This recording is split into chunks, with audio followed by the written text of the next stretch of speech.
Hello दोस्तों, नमस्कार। आप सभी का धाकड़ स्टोरी हब चैनल पे। तो दोस्तों, आज बहुत ही अच्छी मोटिवेशनल स्टोरी हम आप सभी के लिए लेके आ गए हैं। तो कहानी की शुरुआत कर देते हैं। बहुत समय पहले की बात है। चंदनपुर का राजा बड़ा प्रतापी था। दूर दूर तक उसकी समृद्धि की चर्चाएं होती थी।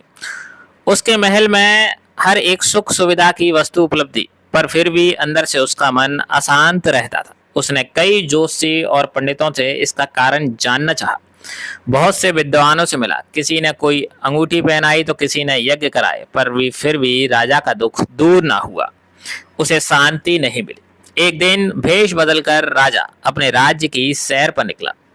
घूमते घूमते वह एक खेत के निकट से गुजरा। तभी उसकी नजर एक किसान पर पड़ी। किसान ने फटे पुराने वस्त्र धारण कर रखे थे और वह पेड़ की छांव में बैठकर भोजन कर रहा था। किसान के वस्त्र देखकर राजा के मन में आया कि वह किसान को कुछ स्वर्ण मुद्राएं दे, ताकि उसका जीवन कुछ खुशियां आ जाए।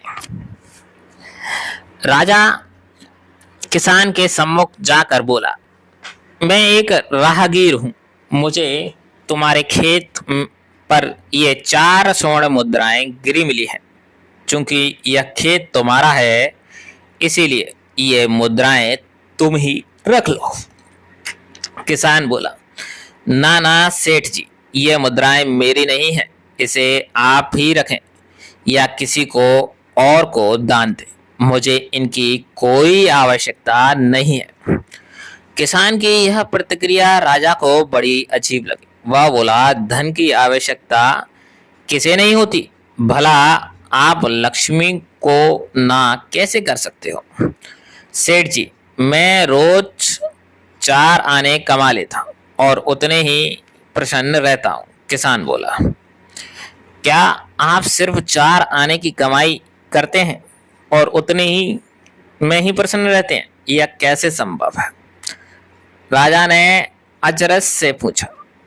सेठ जी, किसान बोला, प्रसन्नता इस बात पर निर्भर करती है कि आप कितना कमाते हैं या आपके पास कितना धन है।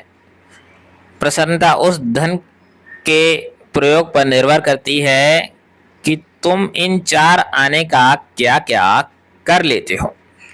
राजा ने उपहास के लहजे में प्रश्न किया। किसान भी बेकार की बहस में नहीं पड़ना चाहता था। उसने आगे बढ़ते हुए उत्तर दिया, इन 4 आनों में से मैं एक को कुएं में डालता हूँ, दूसरे को कर्ज चुका देता हूँ, तीसरा उधार में दे देता हूँ, चौथा मिट्टी में गाड़ देता हूँ।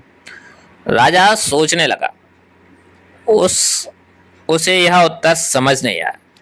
वह किसान से इसका अर्थ पूछना चाहता था, पर वो जा चुका था। राजा ने अगले दिन सभा बुलाई और पूरे दरबार में कल की घटना कह सुनाई और सबसे किसान के उस कथन का अर्थ पूछने लगा। दरबारियों ने अपने अपने तर्क पेश किए, पर कोई भी राजा को संतुष्ट नहीं कर पाया। अंत में किसान को ही दरबार में बुलाने का निर्णय लिया गया। बहुत खोजबीन के बाद किसान मिला और उसे कल की सभा में प्रस्तुत होने का निर्देश दिया गया।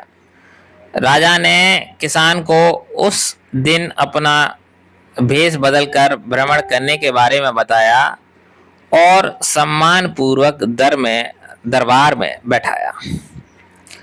मैं तुम्हारे उत्तर से प्रभावित हूं और तुम्हारे 4 आने का हिसाब जानना चाहता हूं। बताओ, तुम अपने कमाए 4 आने किस तरह से खर्च करते हो जो तुम इतना प्रसन्न और संतुष्ट रह पाते हो? राजा ने प्रश्न किया। किसान बोला, हुजूर, जैसा कि मैंने बताया था कि मैं एक आना कुएं में डाल देता हूँ, यानी अपने परिवार के भरण पोषण में लगा देता हूँ। दूसरे से मैं कर्ज चुकाता हूँ, यानी इसे अपने वृद्ध माता पिता की सेवा में लगा देता हूँ। तीसरा, मैं उधार देता हूँ, यानी अपने बच्चों की शिक्षा दीक्षा में लगा देता हूँ। और चौथा मिट्टी में गाड़ देता हूँ। यानी मैं 1 पैसे की बचत कर लेता हूँ ताकि समय आने पर मुझे किसी से मांगना ना पड़े। मैं इसे धार्मिक, सामाजिक या अन्य आवश्यक कार्यों में लगा सकूं। राजा को अब किसान की बात समझ आ चुकी थी। राजा की समस्या का समाधान हो चुका था। वह जान चुका था कि यदि उसे प्रसन्न एवं संतुष्ट रहना है तो उसे भी अपने अर्जित किए धन का सही सही उपयोग करना होगा। मित्रों, देखा जाए तो पहले की अपेक्षा लोगों की आमदनी बढ़ी है, पर क्या उसी अनुपात में हमारी प्रसन्नता भी बढ़ी है? पैसों के मामले में हम कहीं ना कहीं गलती कर रहे हैं। लाइफ को बैलेंस्ड बनाना जरूरी है। इसके लिए हमें अपनी आमदनी और उसके इस्तेमाल पर जरूर गौर करना चाहिए। नहीं तो भले ही हम लाखों रुपए कमा लें, पर फिर भी प्रसन्न एवं संतुष्ट नहीं रह पाएंगे। हेलो दोस्तों, नमस्कार। कैसी लगी आज की यह मोटिवेशनल स्टोरी, जिसमें बताया गया था कि आपके पास धन के ज़्यादा हो तो उससे ऐसा कुछ नहीं कि आप शांति से रह सकते हो, सुख सुविधाओं से रह सकते हो। धन का एक अपना जगह है, लेकिन मन की शांति के लिए आपको कुछ दूसरी जगह बनानी ही होगी। वो इस कहानी के माध्यम से मैंने आपके समक्ष रखा। और अगर आपकी ये कहानी अच्छी लगी हो तो प्लीज़ दोस्तों चैनल को ज़रूर सब्सक्राइब कीजिए, लाइक कीजिए, कमेंट में ढेर सारा प्यार दीजिए, जिससे हम और भी अच्छी मोटिवेशनल स्टोरियाँ इसी तरह आपके लिए ला सकें और उन कहानियों को आपके सामने रख सकें दोस्तों। और ऐसे ही यूँ कारवां बढ़ता जाए, इन कहानियों के ज़रिए लोगों को मोटिवेशनल किया जाए, उनके जीवन को में भी बदलाव को लिया जाए। तो फिर मिलेंगे नई कहानी के साथ। जय हिंद, जय भारत, जय श्री राधे। राधा रानी की कृपा सब पर बरसती रहे, ऐसी मेरी मनोकामनाएं और आशाएं भी। बोलिए मन से जय श्री राधे। राधे राधे।